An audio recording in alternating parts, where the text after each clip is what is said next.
Une importante cérémonie militaire s'est déroulée sur l'esplanade du Cercle national des officiers à l'occasion de la prise de commandement du lieutenant-colonel Semengue, nouveau chef de l'armée camerounaise.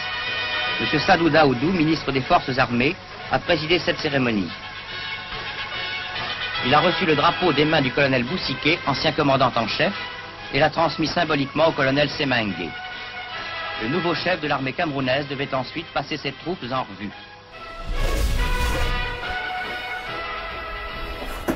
C'était le temps des indépendances. Ces images remontent à 1965. Le lieutenant-colonel Semengue, nouveau chef de l'armée camerounaise, prend le commandement. 8 ans plus tard, le 22 juin 1973, à seulement 38 ans, Pierre Semengue est nommé au grade de général de brigade.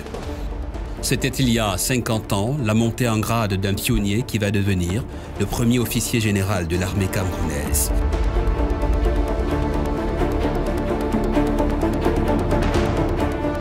Il nous fallait ressortir les cassets de l'histoire, des rayons de la mémoire, remonter le temps au fil des bandes pour revivre en images ce jour de gloire que le général Pierre Semengue pourrait inscrire dans ses mémoires d'espoir.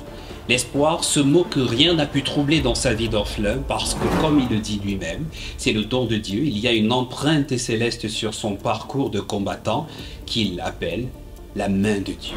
Je dois dire que c'est Dieu encore qui m'a sauvé. La main de Dieu. Ce document, je l'ai intitulé Semengue, un pionnier 50 étoiles. Et pour écrire ce film sur l'espoir, nous avons été aidés par les yeux de ses souvenirs, des pros, des amis, des camarades. On connaissait l'homme public, mais moins l'homme privé, profondément épris de son métier et de sa famille. Sous ses épaulettes de haut gradé se cache une émouvante histoire sur la souffrance, sur l'espoir. Sous sa poitrine bardée de médailles, il y a un cœur qui bat pour l'honneur du pays, mais surtout pour sa mère. Vraiment, ma mère, c'était une femme formidable. Le parcours de ce combattant est un voyage entre Ndangem, la terre de ses racines, Parfou, Libya, le Nord, Bikoka, son berceau, l'école militaire de Saint-Cyr en France, Yaoundé, Edea, Ngambé, mais surtout les pages d'un livre qui a changé sa vie, le dictionnaire de son grand frère, Jean-Marc. Sans cet ouvrage-là, jamais le Cameroun n'aurait eu ce militaire devenu le général Pierre Semengue. Mon frère aîné, Jean-Marc, était maître. Il a acheté un dictionnaire, Larousse, qui avait dans sa partie historique la Seconde Guerre mondiale. L'enfant que j'étais s'est mis donc à lire cette histoire. Ça m'a tellement plu que j'ai lu ça plusieurs fois. J'étais même presque un expert dans cette guerre. Et il y a un certain nombre de chefs militaires qui sont devenus mes idoles.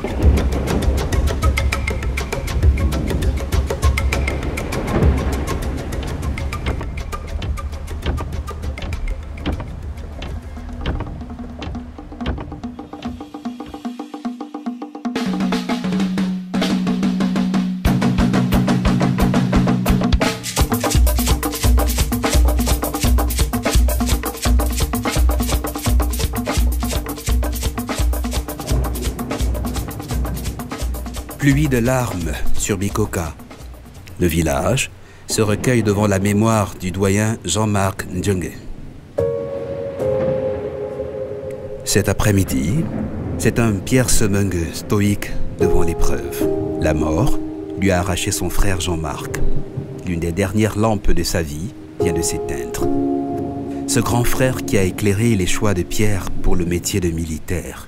Le général accuse le coup, mais reste debout. Je pense qu'il est très stoïque. Et c'est quelqu'un qui, je ne sais pas si c'est la formation à l'armée, à Saint-Cyr, ou justement cette enfance difficile, avoir perdu son papa quand on est très jeune, etc. Ce qui ne l'a jamais quitté, en revanche, c'est cet air austère de militaire. Mais c'est surtout un visage blindé qui, par fierté, aime masquer ses difficultés.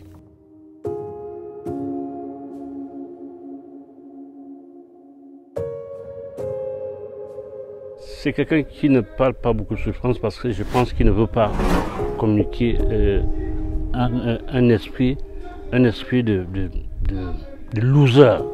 Personne. Il ne parle pas beaucoup de souffrance. Et je crois que c'était un de ses caractères chez lui. Il ne veut pas trop montrer les faiblesses. Il n'aime pas trop montrer ses faiblesses. Même quand il souffre, il reste extrêmement digne et extrêmement fermé.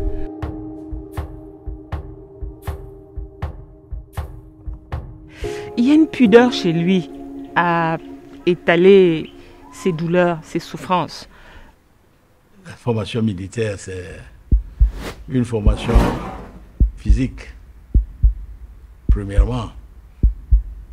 Une formation physique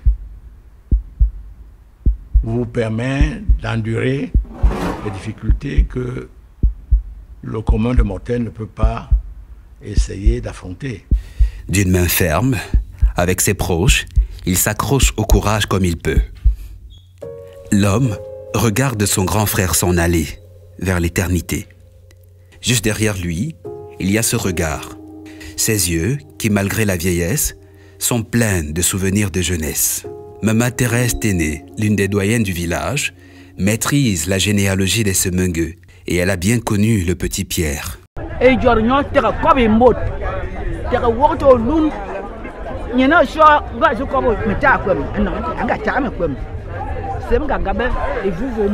Petit comme grand, il a toujours fait la fierté des gens de Bikoka. Personne n'a par exemple oublié les échos de la joie du jour où Semengue devenait général de brigade.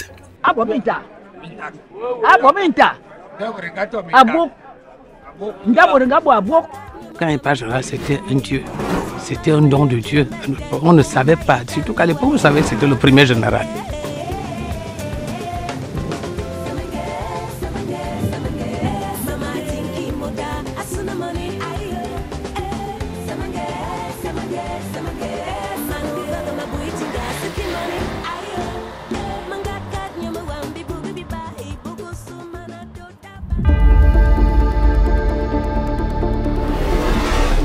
Nous sommes le 22 juin 1973. Cette année-là, le Cameroun lance un chantier monumental sur le plateau à Temengue, à Yaoundé. La construction du monument de la réunification, à la demande du président Ahidjo.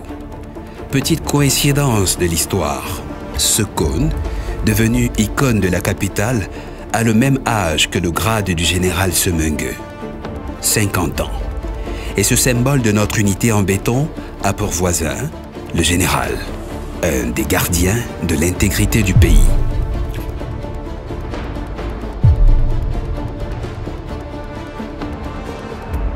Sous ses lustres, une galerie d'art illustre sa carrière bardée de galons, dorée d'étoiles et de distinctions.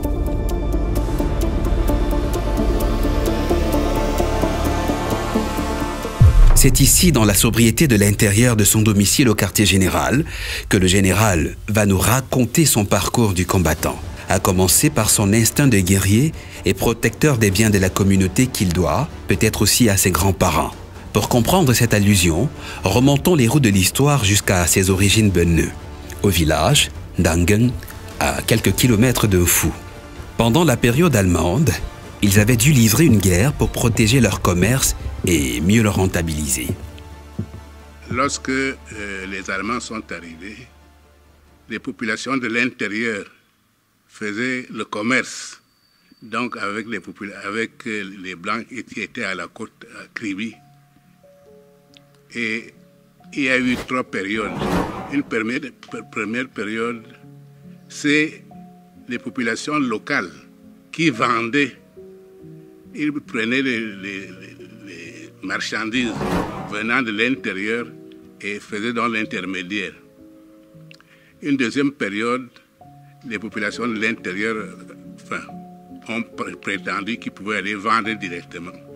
Mais ils se faisaient entuber par les populations locales, soit en leur arrachant le produit de la vente, soit en leur prenant le produit de la vente. Donc, troisième période, les populations de l'intérieur ont donc décidé de créer un couloir sécurisé entre Yaoundé et Kribi. Ils ont donc pris mon grand-père comme d'autant plus que sa mère était une Ngoué, et sa mère était donc de là-bas.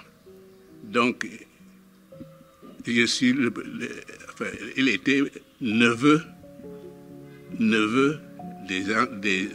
du chef qui commandait l'opération pour créer cette opération, qui a été nommée d'ailleurs la route de la guerre en petit, Nzominkan. Voilà. Et il fallait donc créer ce couloir partant de Yaoundé, passant par Bankomo, Ngoumou, Mbengue et le Dorbissian, et avant d'arriver à Kribi. Mais son grand-père, l'un des commandants de l'opération, n'arrivera pas à Kribi. L'armée des conquérants commerciaux sera stoppée à Lelledorf, appellation allemande du village du grand chef local Loulé. Mon grand-père a été battu, et alors qu'il avait déjà pris la zone, parce que jusque chez le directeur général de la CRTV, Charles Ndongo, on faisait partie de la même expédition, enfin ses grands-parents. Donc, et le chef local s'appelait Loulé. Et il a fait alliance, après avoir été battu par l'armée Betty, il a fait alliance avec les Allemands, un certain Kurt von Morgen, allemand, le lieutenant de son état. Comme il a trahi, les Allemands ont pris donc pour baisser son village, Lulledorf. Oui, c'est même Lulledorf. Et le village de Loulé est donc venu le chef du lieu, un poste allemand. Et les récalcitrants dont mon grand-père était obligé, enfin, on leur a demandé de venir habiter à côté du poste allemand de Lulledorf. Donc c'est pourquoi on est à Bikoka-Bibondi. Et en fait, je peux dire Ngoyang, Ngovayang, etc. On est de ce côté-là parce qu'il fallait que les récalcitrants soient à côté des Allemands pour être bien surveillés.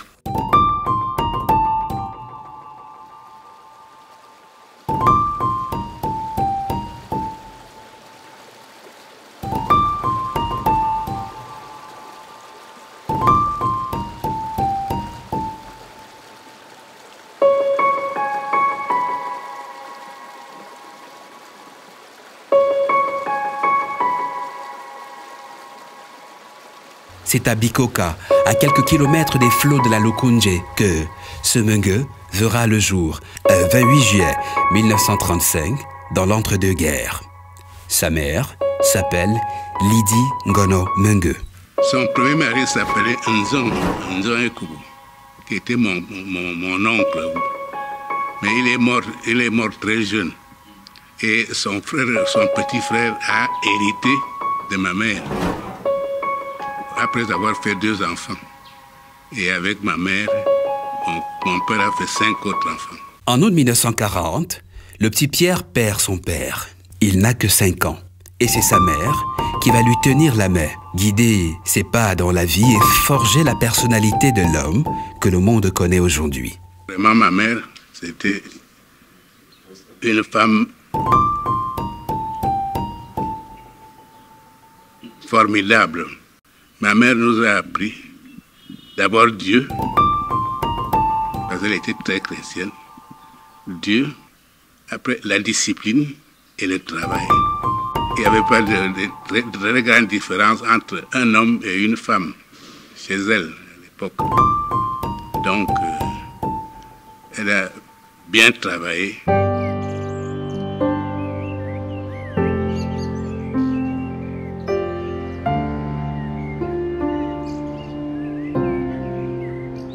Il nous dit toujours qu'il était ce fils de planteur, sorti du fin fond du Cameroun. Qui aurait pu imaginer qu'il deviendrait le premier officier supérieur, premier officier général, commandant de l'armée camerounaise pendant... C'est pourtant ce destin qui attendait le petit garçon de Bikoka. Ses frères, partis étudier à Akom, le gamin reste le seul homme de la maison. Il n'a que 7 ans.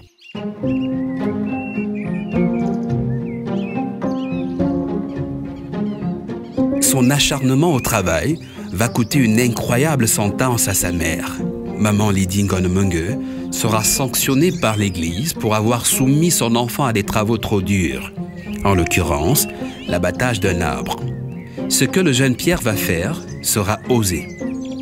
Il court au secours de sa mère. Nous sommes en 1942. L'homme du village, c'était moi. Alors, il fallait que je fasse le travail des hommes, c'est-à-dire abattre des arbres. Quand on faisait les champs, il fallait abattre les arbres, c'était l'homme. Donc, je suis allé, j'ai abattu cet arbre-là, et évidemment, j'ai eu des glocs dans les mains, et les missionnaires ont dit que ma mère me faisait travailler un enfant. Je suis allé protester d'ailleurs. Vous voyez, j'avais 7 ans, aller dans une réunion où il y avait des gens de 50 ans minimum. Et même des gens de l'église? Des gens de l'église qui étaient là. La session, ça s'appelait la session. Et je suis allé protester, aller défendre ma mère qui n'a pas fait le travail de l'enfant. C'est l'enfant lui-même qui a demandé à travailler. Plaidoyer réussi, la sanction est levée. Et comme qui dirait, c'est sa première victoire en tant que force de défense. Dans la contrée, sa prouesse fait écho tout comme son cursus à la maternelle bouclé en 2 ans seulement au lieu de 3. Aujourd'hui, l'école de son enfance a presque disparu. Un institut a été construit près de ses vestiges. Son rendez-vous avec son rêve de prestige, Pierre Semengue, le prend à l'âge de 12 ans. Nous sommes en 1947. Il est en classe de cours élémentaire 2. Cette année-là, une page extraordinaire de sa vie va s'ouvrir. Il tombe sur un livre de son frère, Jean-Marc Djengé. Sur les pages du rêve, il y a une histoire et des noms qui vont l'inspirer et provoquer son destin. Des illustres inconnus. 2 officiers allemands, Gudelian et Hummel. L'ambition chez Semengue va être précoce. C'est cette année-là d'ailleurs que j'ai choisi, je peux dire que j'ai choisi le métier des armes. Dites-nous un peu, dites-nous en plus. Qu'est-ce qui se passe que j'étais donc au cours élémentaire 2, 1947.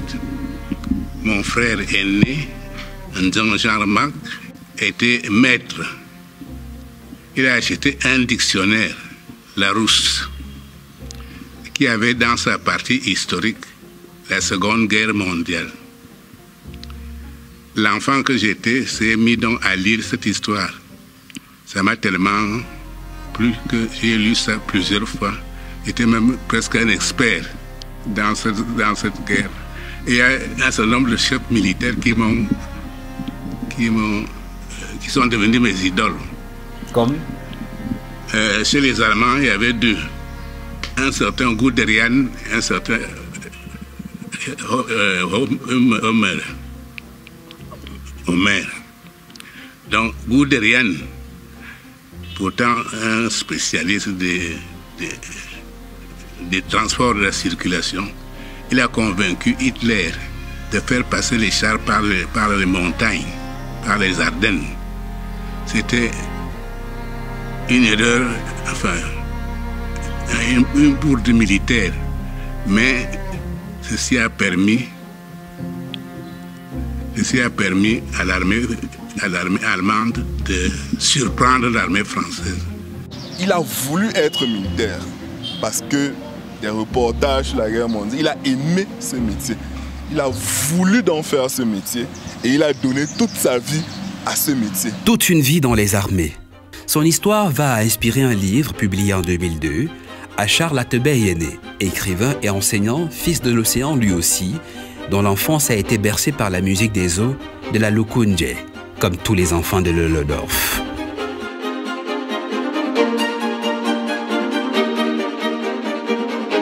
L'autre rive de la Lukunje nous miroite d'autres souvenirs, reflet de son enfance à Bibia et Bikoka. Dans les flots des souvenirs de Pierre Semengue, il y a toujours cette histoire de sa pêche miraculeuse qu'il aime raconter. Il aurait sauvé toute une famille à un réveillon de Noël. J'étais l'homme, j'étais pêcheur, j'étais chasseur, j'essayais un certain nombre de choses.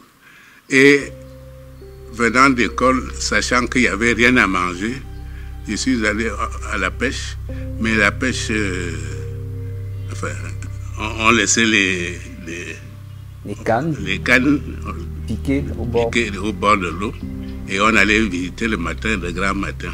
La dernière canne, on a trouvé un poisson sire qui était pratiquement ma taille, qui avait pratiquement ma taille.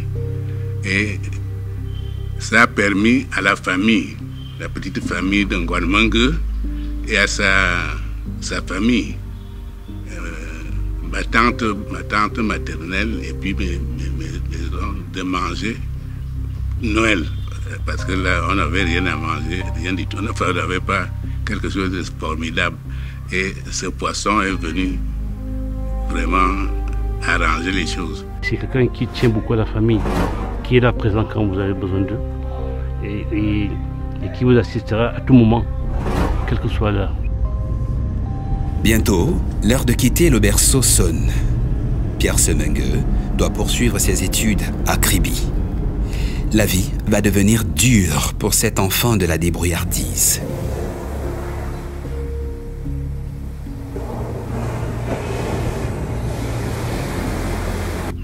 Nous sommes allés faire le concours d'entrée en 6e à Kribi. Et évidemment, à l'époque, je devais aller habiter chez mon oncle. Pour y aller, ma mère avait donc fait pas mal de choses, de provisions pour aller donner à cet oncle. Mais je dois dire que pendant tout le temps que nous sommes restés à Kribi, je n'ai pas vu quand est-ce qu'on mangeait dans cette maison. Alors pour me nourrir, j'étais obligé d'aller cueillir les noix de coco au bord de la mer et de manger les noix de coco, de manger les cocos. C'est pendant le temps qu'on était à Kribi. Donc, je me disais que bon, ça peut arriver, c'est arrivé. Il faut que je me débrouille. Et comme ça, je me suis débrouillé. On chantait Douma, douma, mon âme. Louange de soi, argument de foi. Parce que Dieu veille toujours, il fallait chanter et tenir jusqu'au bout. Et même savoir se tenir debout quand le destin vous soumet à une épreuve scolaire qu'il faut braver avec un argument de taille devant l'incontournable Monsieur Mathieu, que le général n'a jamais oublié. Il semblait être grand. Alors, pour orienter nos camarades, il s'était mis debout. Il a mis, je peux essayer de le faire. D'accord. Il a mis sa main comme ça. Si tu passais en dessous, tu étais classique. Si tu ne te passais pas dessous, tu étais moderne. C'est comme ça qu'on a été orienté. Donc, j'avoue que c'était vite fait, mais c'était archaïque quand même. Moi, qui était donc a priori scientifique, je me suis trouvé chez les classiques parce que j'étais tout petit. Je n'ai pas pu passer ça. Et mon camarade Oboufoué, par exemple, était grand. Il n'a pas pu passer, il était moderne. C'est comme ça qu'on a été orienté au lycée. Oui. Et j'étais en 6e. Et il fallait avoir, il fallait avoir des chaussures, notamment les tennis. Je n'avais pas d'argent. J'ai écrit à ma mère qu'elle n'avait pas d'argent. Ma mère, elle a essayé d'aller faire les bâtons de manœuvre, d'aller vendre. Elle a trouvé 500 francs. Elle m'a envoyé 500 francs. Mais arrivé à Yaoundé, c'était 5000 francs. Malheureusement, ce n'est pas moi-même qui ai touché cet argent. Nous avions des camarades, les aînés, qui nous encadraient. C'est eux qui ont touché l'argent. C'est 5000 francs qui payaient à l'époque, ça pouvait payer un fonctionnaire de haut niveau à l'époque. C'était le salaire d'un haut cadre de la nation. Mais je n'ai pas, enfin, j'ai quand même eu des chaussures, j'ai quand même eu un pantalon et une serviette. En ces années-là, Semengue fera la rencontre d'un camarade de classe nommé Paul Biya. Paul Biya, c'est en seconde qu'on s'est vu. On est la seule promotion, à mon avis, qui a fait le concours d'entrée en seconde. Les Blancs avaient décidé, à l'époque, il y avait d'ailleurs, pour aller au deuxième cycle, il n'y avait que le lycée Leclerc. Donc, nous avons fait le concours, mais bien que vous ayez, moi par exemple, j'avais le brevet d'études, j'avais mon BPC en poche, j'étais même très bien classé. Je pouvais donc entrer en seconde, mais non. On a fait un concours d'entrée en seconde. Les élèves, enfin les candidats venaient partout. Biya venait donc du séminaire d'Akono. Et il a fait le concours avec moi. Avant, les Blancs avaient décidé de recruter 120 élèves, mais non plus que 60. Parmi les 60, il y avait donc Paul Biya, il y avait Semengue. Dans les archives du lycée général Leclerc, leur nom figure au palmarès. Écrit en lettres de prestige avec sur le tableau d'honneur Paul Biya, major en philosophie. Mais dites-nous, il était comment le camarade Biya? Brillant, calme, pondéré? Il était toujours calme. Il était brillant en français. Philo? En philo. Mais nous avions, parce que nous avions des maîtres dans ce domaine, nous avions un certain camarade qui s'appelait Onambele, Raphaël. Il était fort en latin et grec. Il était fort en français, et avec Etoga Florent d'ailleurs. Directeur de la CRTV. L'un des directeurs de la CRTV. Il était meilleur. Et moi, comme par hasard, je ne sais pas, j'étais très bon en chimie. Je ne sais pas pourquoi. Ganso en mathématiques. Donc nous avions des maîtres comme ça. Et tout le monde s'agglutinait autour d'un maître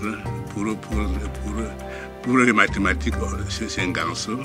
Chez les Français et les philo, on allait chez Paul Biya. Pour le latin et grec, on allait chez Nambélé, Séraphin. Donc c'était comme ça. J'ai failli dire que c'était aussi une école de la stratégie. On s'agglutine autour d'une spécialité et le groupe avance. Oui, c'est ce qu'on a essayé de faire au lycée. Bon, à l'époque, il faut dire qu'il n'y avait pas Enfin, il n'y avait pas le tribalisme à l'époque. Ouais. Et on était tous ensemble. On savait que, bon, tel était fort à telle matière et on venait prendre les cours chez lui. Une école de la solidarité aussi. École de la solidarité.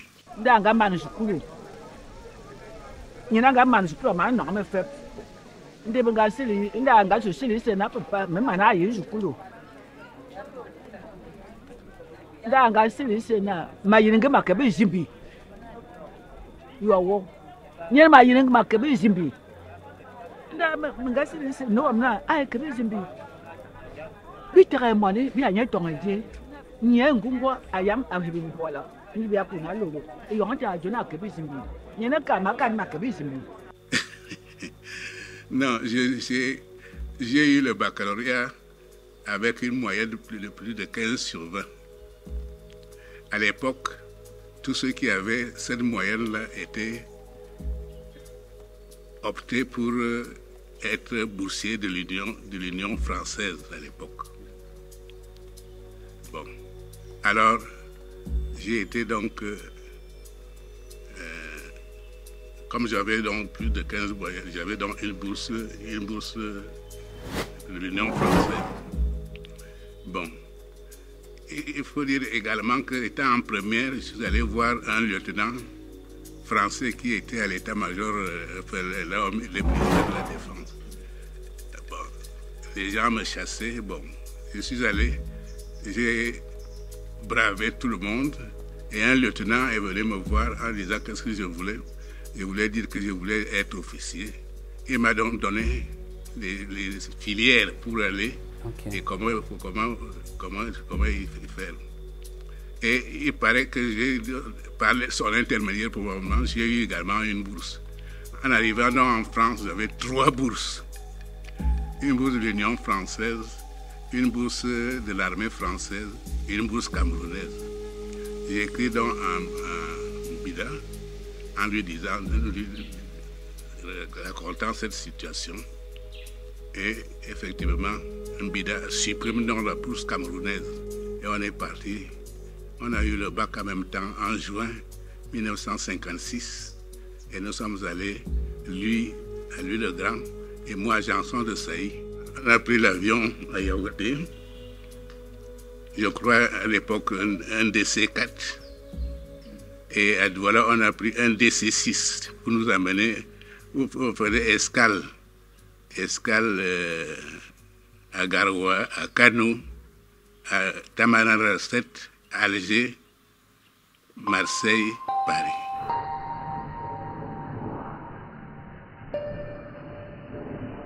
Je ne savais même pas nouer la cravate. On m'a acheté un costume qui m'allait d'ailleurs mal. Et c'est mon cousin qui avait été en France qui m'a donné une cravate déjà nouée pour que je puisse mettre. Une veste trop grande pour lui, peut-être pour habiller le début d'un grand destin, de futur haut gradé qui attend le Saint-Cyrien que Pierre Semengue deviendra après son escale parisienne. Saint-Cyr, l'aube d'un parcours exceptionnel.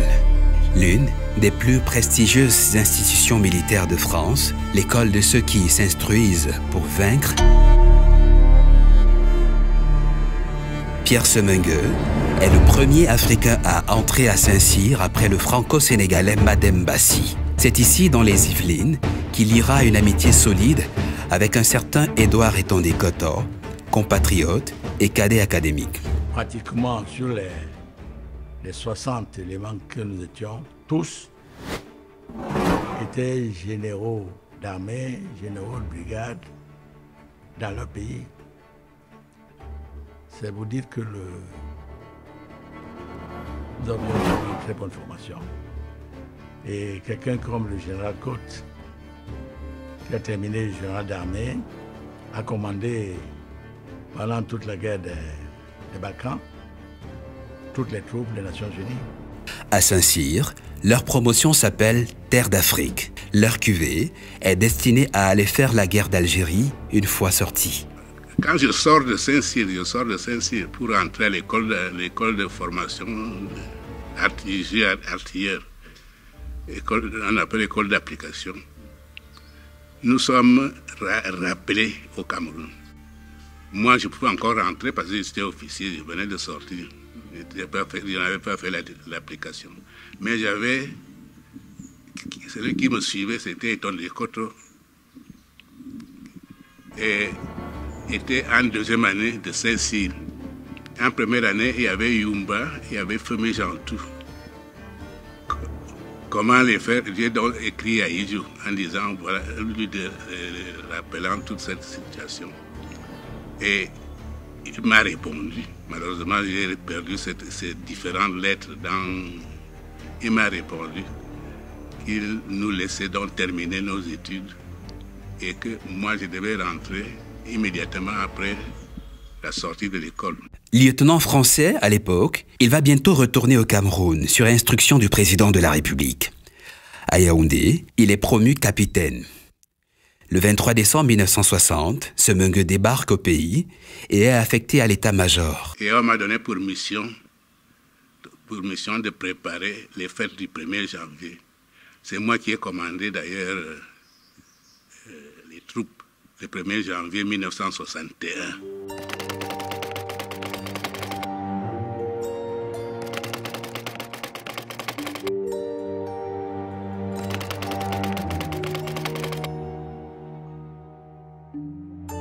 Il sera affecté en Sanaga maritime, en pleine forêt, agité par le maquis dans le tumulte des guerres révolutionnaires. Nous avons fait en collaboration avec les représentants de la France au Cameroun tout ce qui était à notre pouvoir pour que le calme revienne. L'UPC a été interdite par les Français en 1955. Ils sont allés au maquis. Mais à Ijo, je crois que c'est le 25 février, a sorti un décret annulant le décret des Français. Donc l'UPC était légal. Donc à partir du 25 janvier, le 25 février 1961. Alors, comment l'UPC avait choisi, enfin une bonne partie avait choisi de rester au maquis alors que l'UPC était légal à l'époque. C'était un sujet, je disais, on pourrait faire un débat dessus.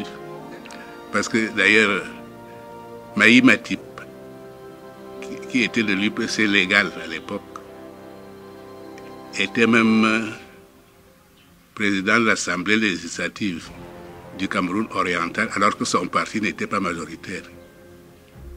Donc on tenait compte de ça. Donc, je pense quant à moi, ma conviction, c'est que c'était la lutte pour le pouvoir. Ce n'était plus question de nationalisme, c'était la lutte pour le pouvoir. L'UPC, certes, avait demandé, c'était elle qui demandait l'indépendance, la réunification, etc. Mais ce n'était pas elle qui a réalisé tout cela. C'est Aïjo qui a réalisé, qui était contre d'ailleurs, et qui a réalisé ça par la suite. Et était au pouvoir, et les autres n'étaient pas contents. Le jeune officier qu'il est à l'époque se verra confier d'autres missions. Et dans les rangs de ses renforts, il y a son camarade Saint-Cyr. J'ai eu la chance et l'honneur de le remplacer aussi bien au 1er bataillon à EDA qu'au secteur militaire de Bafoussam, au 2e bataillon. Le 19 janvier 1965, le capitaine Semengue devient lieutenant-colonel.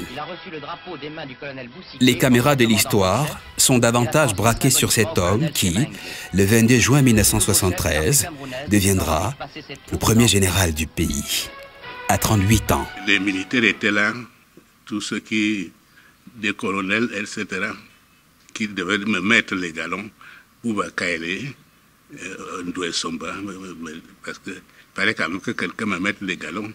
Même comme j'étais général, donc général un grade au-dessus d'eux, il fallait fallait qu'un groupe de colonels, de vieux colonels, puisse me mettre les galons. Une autre qualité lui a permis d'asseoir son autorité.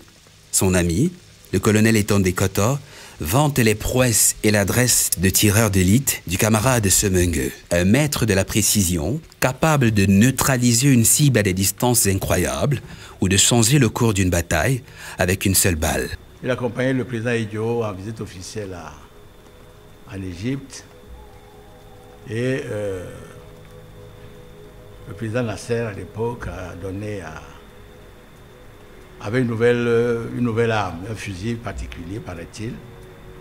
Il voulait en faire la démonstration. Il a donné à un de ses bons tireurs pour qu'il fasse la démonstration donc. Et puis Semengue a demandé qu'on lui donne également en tirant. Je crois qu'il a fait presque mieux que le grand tireur égyptien. Et Nasser lui a donné l'arme.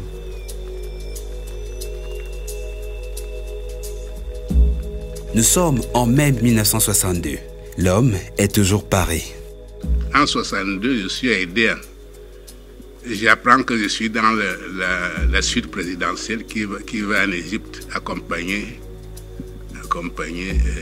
Amadou Ahidjo. Nous y allons.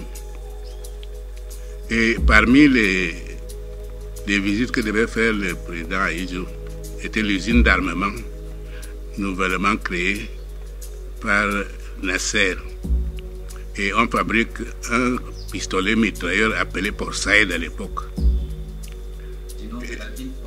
Oui, nom de la ville portuaire. Bon, pour lui montrer la précision de l'arme, 3 Égyptiens ont tiré. Je ne sais pas qui m'a pris. Je demande aussi à aller tirer. Tout le monde était époustouflé en disant comment. Bon. La main de Dieu fait que je fais un tir meilleur que les 3 Égyptiens. Et Nasser m'a donné cette arme que j'ai ici.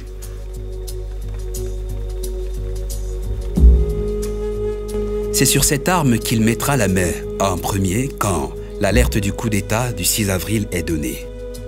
Je descends, j'ouvre la porte, il y avait une porte derrière là, pour que nous puissions éventuellement nous sauver. C'est là que je ramasse une rafale. J'ai ramassé 3 balles qui sont rentrées dans mon corps. 2 balles, une est sortie par ici. Et 2 autres, je la prendrai plus tard, quand ça va être. 2 autres vont s'arrêter à 2 mm du poumon droit, de mon poumon. Ça veut dire que vous étiez blessé et vous ne saviez pas? Je suis monté, ma femme a fait le garrot. Et bon, je ne suis pas mort. Mais j'aurais pu mourir tout de suite. Et c'est comme ça que j'ai pu... Enfin, on a pu sauver les enfants, j'ai pu quitter ici pour aller à l'aéroport. Et j'ai donc pris le véhicule également. Je suis allé sur la route de Mbalmayou. Je suis arrêté en Kounda, où j'ai attendu Eboko Titus, qui devait arriver des Borova.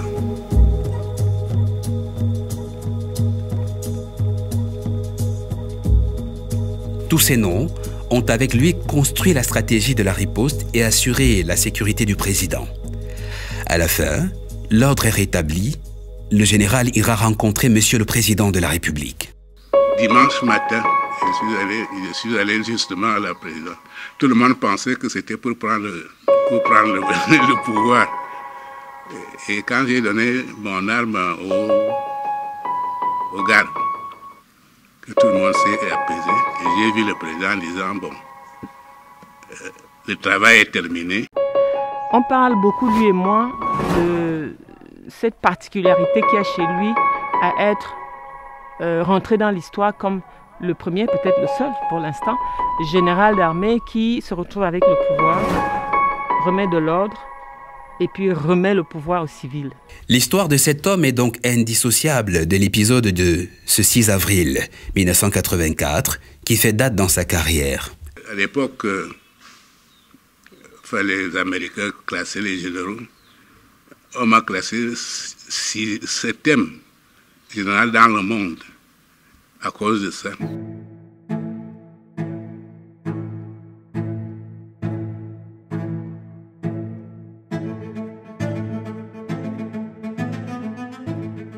J'ai été invitée un jour à la Maison Blanche pour représenter ARC Drummers, dont je suis la présidente, par le président Obama.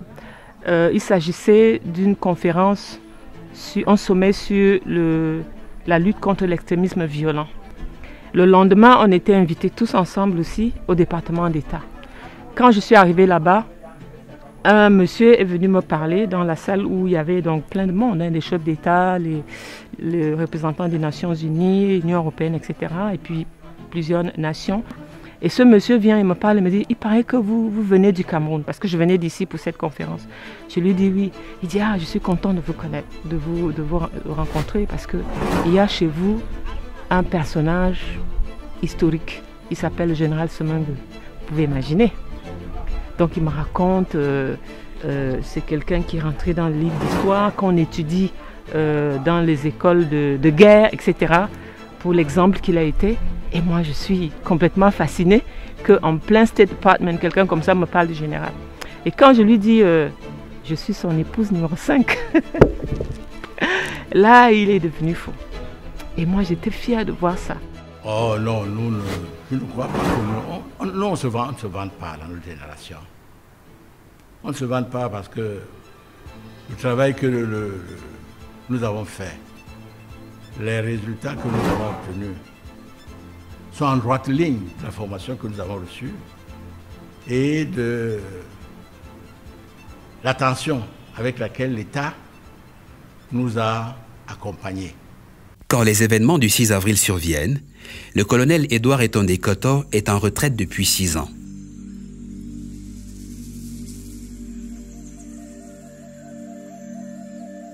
Il est un père, même s'il m'appelle numéro 5. Il m'appelle numéro 5 parce que dans la lignée des filles, je suis numéro 5 dans la lignée des filles. Et la tradition, c'est que quand quelqu'un se marie dans une famille, les sœurs de l'époux sont ses épouses. Ce n'est pas tous les militaires qui portent la fourragère. C'est des gens qui se sont fait remarquer par des opérations spéciales. Bon, moi je l'appelle très souvent Monsieur Pierre. Et ça l'amuse. Ou quand on veut le flatter, le général président. Ou l'ancienne église, le général ancienne église. Au-delà d'être mon beau-frère, il peut être considéré comme mon père aussi. Parce que lorsque le général épouse ma sœur aînée, père son âme, je suis encore tout petit et mon frère et moi, mon frère que je suis d'ailleurs, on est encore tout petit et le général demande à mon père de prendre les 2 petits garçons qui sont à la maison. Donc nous sommes les premiers enfants du général en fait. L'homme sait assumer les contraintes d'une vie de militaire sans tourner le dos à sa famille. Tous ceux qui connaissent le général Semengue savent que la première chose qui le caractérise, c'est l'humilité. Derrière le grand homme et les grandes réalisations, il y a un être humain d'une simplicité, d'une humilité hors pair. Dans une famille comme celle-ci, être enfant de Semengue ne doit pas être facile à assumer. Parce que c'est un homme de poids, c'est un homme parfois difficile à porter. C'est un lourd héritage, c'est une lourde charge, ce sont des impératifs. Ça veut dire que vous devez avoir une certaine ligne de conduite par respect à l'héritage que vous portez. Vous devez avoir un certain comportement, une certaine... Je dirais même une obligation de compétence. Parfois, vous n'avez quasiment pas droit à l'échec. C'est surtout difficile de vivre l'échec. C'est quelque chose qu'il n'accepte pas beaucoup. Et c'est la raison pour laquelle la majorité des enfants qu'il a élevés ont presque tous réussi. Les galons, c'est à l'extérieur. Semengue et Pierre, c'est à la maison. La maison, un rempart familial. Hors des casernes, l'autre bastion de la vie militaire de Semengue, c'est l'église. Les échos des chapelles disent que, pour lui, le développement est un acte de foi. Dès le début de sa vie, il était un fervent chrétien, un des anciens de Gauquerville. Et il a toujours été, tous les dimanches, il est au culte à Gauquerville. Et c'est un fervent croyant. Lorsqu'il est à l'église, on ne sent pas que voilà quelqu'un que le premier général d'armée dans le Cameroun. C'est un acteur de développement. Bikoka a été le privilège d'avoir un réseau de scanwater. Il y avait la main du général Semengue là-dedans. Bikoka, vous avez vu, nous avons eu une route bitumée de 16, environ 18 km. Ça a été fait par le génie militaire. D'où de Bikoka, de Lolodov à Bibondi, et avec la bretelle qui part de Bikoka à Bibia. Je l'ai vu comment il conseillait les étudiants en disant « Vous ne pouvez réussir que par la puissance de Dieu. Apprenez comme vous voulez, mais comptez sur la foi en Dieu. » Lampe d'une expérience acquise à l'école de l'endurance, depuis son enfance qui n'a pas été un jardin de roses. Sa foi reste son arme la plus puissante face aux épreuves de la vie. Une vie qui lui a souvent servi des chocs tragiques. La mort de sa première épouse le 28 mai 1981. Et puis, ce cruel 16 avril 2020, sous les ravages mortels du Covid, la mort lui arrache son fils. Cette épreuve du chagrin ne fera que fragiliser cet octogénaire. Heureusement, son espérance est blindée. Nous avons perdu notre neveu lors du Covid et c'est là que nous avons senti à quel point cette personne peut être introvertie.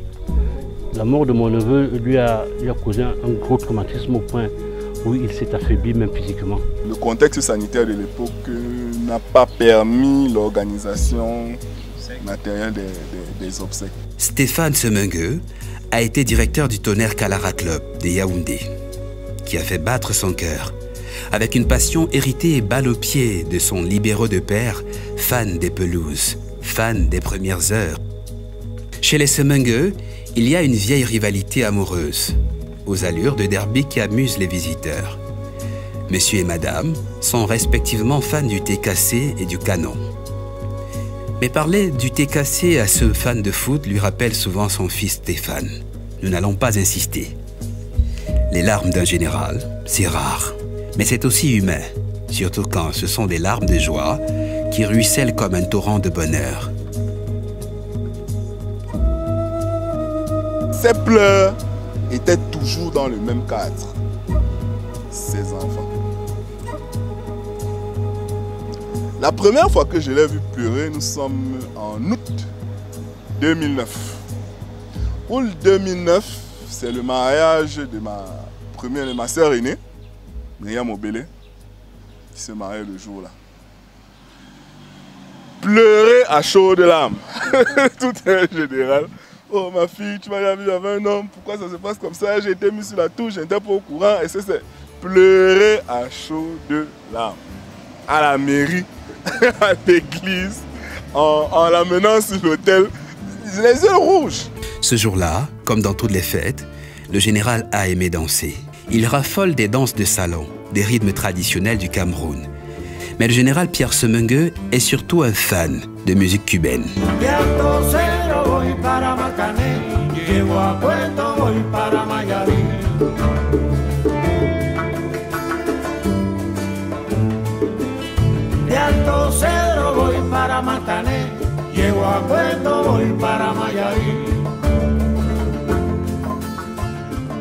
Je pense qu'il a eu beaucoup d'influence de mon frère aîné. Parce que mon frère aîné, c'est un grand musicien. Et dès son plus jeune âge, mon frère aîné a beaucoup joué la musique afro-cubaine. Et je crois qu'il a dû contaminer un peu ça, mon beau-frère. La musique est venue d'Afrique, ils l'ont aménagé là-bas. Ils ont fait des choses bien. J'étais assez bon danseur à l'époque. Pour le général, la musique est une force de cohésion et de courage chez les militaires. La musique des armées, c'est moi qui l'ai créée.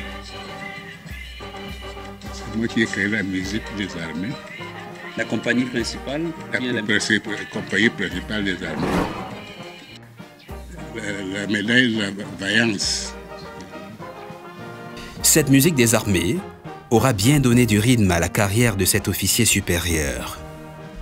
Épris de sa patrie, il montre à la postérité ses costumes de loyauté et de fidélité taillés par le destin pour glaner des médailles que l'histoire a su lui donner.